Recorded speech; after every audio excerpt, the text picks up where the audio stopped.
They are people who dared to live the life that God has called them out to live. In all of these ways, there's one question that we are all asking: how do we find our purpose? That is the essence of this conversation. That is the essence of this gathering. That is the reason why this event is here.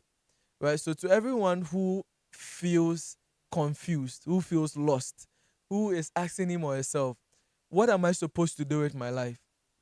Just few days ago, I was speaking with someone, and he proposed this to me. He said, Rich, I am so blessed with what you've been sharing. I just wish that my younger self knew this.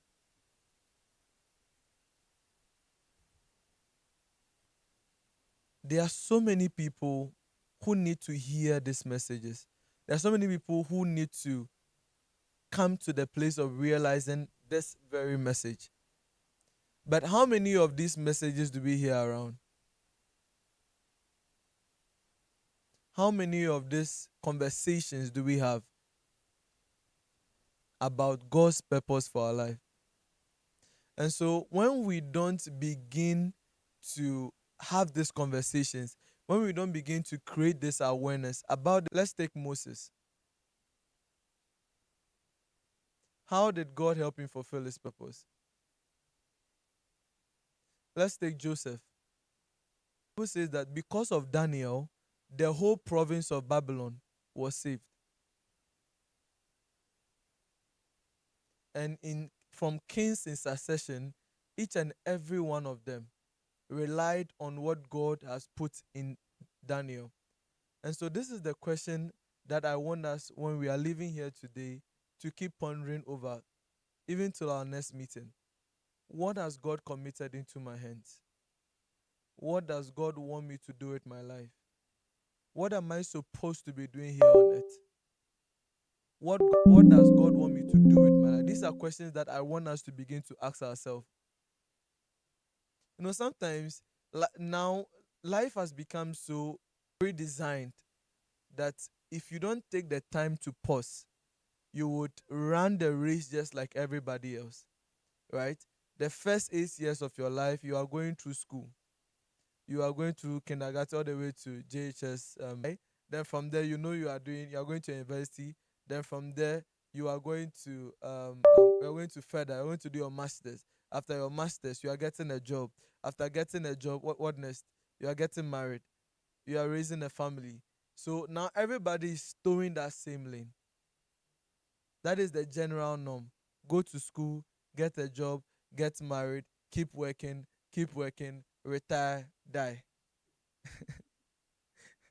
So that is the rat race. Do you get it? But until God helps you to understand the exact reason why He made you, you'll be living what I call the rat race. All you'll be doing is going in circles. Because this is what, excuse me to say, this is what your father did, right? You saw it. Now you also follow that path. Then the people after you follow that path. Why? Because one person have not stopped to ask himself, what exactly am I doing here? Why am I here? Back to the story I said about the tree. The essence of that tree being there was to give shade, was to refresh me, was to make me feel good. Assuming that tree was not there, that experience is lost. If God has brought you on earth for a specific cause and you are not fulfilling it, that is the gap. That is the problem. And so if that day God is asking you, what have you done with your life? That is what He wants you to answer. When the master came to the disciples, He didn't ask any question. He said, what I committed to you, what did you do with it? That was the only question. He didn't ask too many questions. This one said, Master, you gave me this. I did this with it. This one too came. Master, you gave me this. The other one said, I am afraid. And that's the subject we'll discuss later. I was afraid, so I didn't do anything with it. At least his is better. He's aware that he has been given something. But there are so many of us now who are not even aware. I was telling my wife the last time, so many beautiful women today do not know the reason God gave them that beauty. There's a reason. God gave Samuel what? That gift for a reason. God gave Samson that strength for a reason. In that same way, God made you tall for a reason. God made you handsome for a reason. God made you beautiful for a reason. There's a reason. There's always a reason. And so until we begin to dive into understanding the subject, until we begin to find the why, we may just be doing that, going in circles. And I'm just so glad that at least a quarter of you here have spent time to realize that there is a reason, there is a need. Right? Now, the next thing that we are going to be doing all in doing this live events,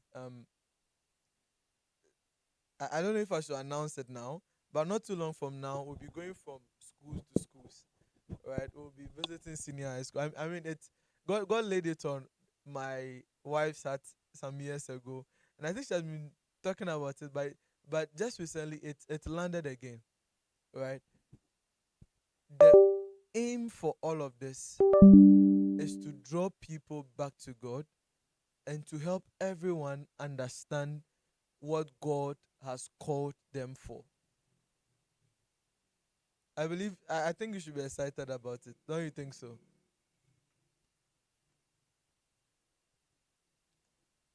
This is the reason why we are doing this. This is the reason why we've put all of these things together. This is the reason why we are building this community. Is because we don't want to live our lives and then at the end of it there's nothing significant about it. We don't want to live vain lives.